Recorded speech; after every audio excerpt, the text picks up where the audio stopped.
अस्सलाम वालेकुम। आज का हमारा लेक्चर है Newton laws of motion. Newton के टोटल 3 लॉ हैं, फर्स्ट लॉ, सेकंड लॉ और थर्ड लॉ।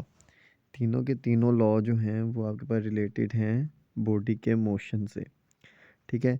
मोशन क्या होता है? मोशन होता है अगर बॉडी अपनी सराउंडिंग्स के लिहाज से अपनी पोजीशन चेंज कर रही है तो उसे हम कहते हैं मोशन। तो तीनों के तीनों जो लॉ हैं न्यूटन के वो किससे रिलेट कर रहे हैं? आपके मोशन से। ओके। तो आज हमने करना है इसका first law of motion. First law of motion को हम लोग लॉ ऑफ इनर्शिया भी कहते हैं। ओके। ये भी हम आगे जाके डिस्कस करते हैं, इसको हम लॉ ऑफ इनर्शिया क्यों कहते हैं। ठीक है। पेपर में न्यूटन फर्स्ट लॉ की जगह कभी कभी आ जाता है लॉ ऑफ इनर्शिया लिखें, तो लॉ ऑफ इनर्शिया कौन सा लॉ है? आपका फर्स्ट लॉ ऑफ मोशन। अब आपके पास फर्स्ट लॉ ऑफ मोशन में वो कह रहा है first law of motion deals with bodies which are either at rest or moving with uniform speed in a straight line। मैं अगर सिंपल वर्डिंग में आपको फर्स्ट लॉ ऑफ मोशन बताऊं तो फर्स्ट लॉ ऑफ मोशन आपके पास ये बताता है आपको कि अगर आपने कोई ऑब्जेक्ट ना एक जगह पे रख दिया है, ठीक है, एक जगह पे आपने रख दिया है तो वो पूरी ज़िंदगी के लिए उधर ही पड़ा रहेगा। कब तक? जब तक कि उस पर कोई फोर्स आके एक्ट नहीं करेगी। ठीक है। तो फर्स्ट लॉ ऑफ मोशन जो है वो ऐसी बॉडीज़ के साथ डील करता है जो या तो किस में हो, रेस्ट में हो, या फिर वो यूनिफॉर्म स्पीड के साथ एक स्ट्रेट लाइन में ट्रैवल कर रही हूँ। अब रेस्ट का तो पता चल गया कि अगर बॉडी रेस्ट पे होगी तो जब तक उस पर फोर्स नहीं लगेगी तो वो तो उधर ही रहेगी। यूनिफॉर्म स्पीड का मतलब क्या है? लेट्स सपोज ये आपके पास एक रोड है, ठीक है, ये उसके ऊपर एक कार है, ठीक है। अब फॉर एग्जांपल आप कंसीडर करें आप गाड़ी चला रही हैं और आपके रास्ते में ना कोई और गाड़ी आ रही है और ये स्ट्रेट रोड ही चलता जा रहा है। आपके रास्ते में कोई ऑब्स्टेकल नहीं आ रहा, कोई गाड़ी नहीं आ रहा, तो आप एक सेम स्पीड के साथ चलते जाएंगे ना। ठीक है। अगर आपको जब तक आपके रास्ते में कोई और गाड़ी ना आए या ये रास्ता आपका कर्व ना हो, ठीक है, या कोई और ऑब्स्टेकल ना आ जाए, स्पीड ब्रेकर ना आ जाए, तब तक आप अपनी ब्रेक पे पाँव नहीं देंगे। अगर ये आपके पास इन्फिनेटली लॉन्ग रोड हो और बीच में कोई ऑब्स्टेकल ना हो तो आप क्या होंगे? पूरी ज़िंदगी एक ही स्पीड से ट्रैवल कर सकते हैं। ठीक है।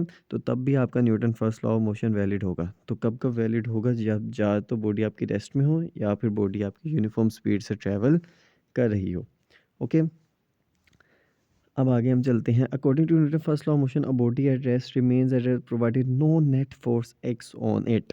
ओके, सबसे पहले हम पढ़ते हैं नेट फोर्स क्या होती है। नेट फोर्स आपके पास होती है resultant of all the forces acting on a body.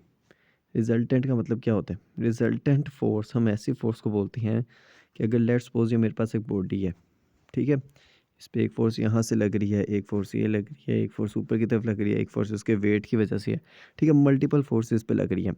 अब अगर मैं इन सब का ना एक कंबाइंड इफेक्ट बना के एक मैं इसमें ना सिंगल फोर्स कंसीडर कर लूँ, ठीक है, तो ऐसी फोर्स को हम लोग बोलते हैं रिजल्टेंट फोर्स। क्या बोला मैंने? रिजल्टेंट फोर्स का ऐसी फोर्स जिसका अगर बॉडी पे आपकी 5 फोर्सेस लग रही हैं तो उनका कंबाइंड इफेक्ट बना के जो फोर्स मुझे मिलेगी ना उसको मैं बोलूँगा रिजल्टेंट फोर्स। ओके।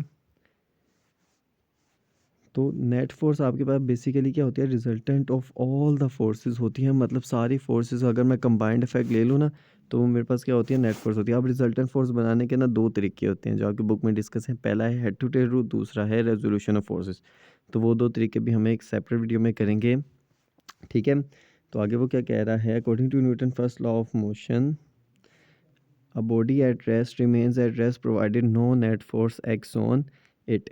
कि बॉडी जो है वो रेस्ट में ही रहेगी प्रोवाइडेड जब तक उस पर कोई और फोर्स एक्ट ना करे। This part of law is true as we observe the object do not move by themself unless someone moves it. Let's suppose आपके कमरे में कोई बुक पड़ी है। अब जब तक कोई उस बुक को हाथ से नहीं इधर उधर करेगा तब तक बुक ने उधर ही पड़े रहना है, अनलेस समवन मूव्स इट। जब तक कोई इस पर फोर्स नहीं लगाएगा बुक ने आपके उधर ही पड़े रहना है। A book lying on a table remains at rest. Okay. Similarly, a moving object does not stop moving by itself.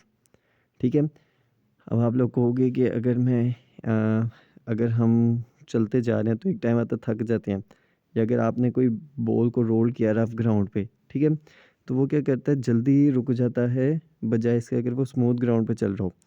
अब यहाँ पे एक फिनोमेना आता है फ्रिक्शन का। ठीक है। अब फ्रिक्शन क्या होती है?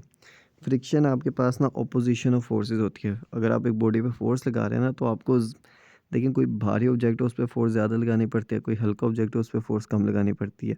ठीक है, तो भारी ऑब्जेक्ट का वेट क्या होता है, ज़्यादा होता है। तो इसी तरह जो हमारे पास फ्रिक्शन होती है वो आती है, कॉन्टैक्ट फोर्स होती है। अगर दो बॉडीज़ आपस में कॉन्टैक्ट में है तो उनके दरमियान फ्रिक्शन होगी। ठीक है, तो अगर हम एक केस कंसीडर करें कि फ्रिक्शन भी ख़त्म हो जाए, बॉडी पे कोई और फोर्स भी ना लगे, तो बॉडी क्या करेगी, अपना एक यूनिफॉर्म मोशन में ट्रैवल करती रहेगी। ठीक है, तो यहाँ से हम कंक्लूड कर सकते हैं Newton first law of motion को। अब बॉडी कंटिन्यूस, बॉडी अपनी जारी रखेगी। क्या जारी रखेगी?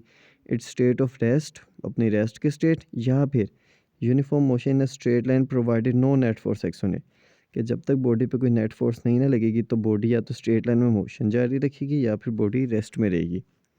ठीक है, ओके, आगे चलते हैं हम। Since Newton first law of motion deals with the inertial property of matter.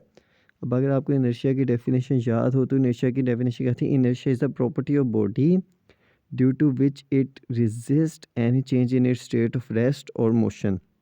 Inertia भी तो ये था कि बॉडी अपनी रेस्ट और मोशन की पोजीशन में रहेगी। कब तक? जब तक उस पर कोई फोर्स ना लगे। जब वो फोर्स लगेगी तो वो क्या करेगी, उसको रेजिस्ट करेगी। ऐसे ही था ना, इसी वजह से हम इस लॉ को लॉ ऑफ इनर्शिया भी कहते हैं। ठीक है, we have observe that passenger standing in a bus fall forward. अब ये एग्जांपल को ध्यान से समझें।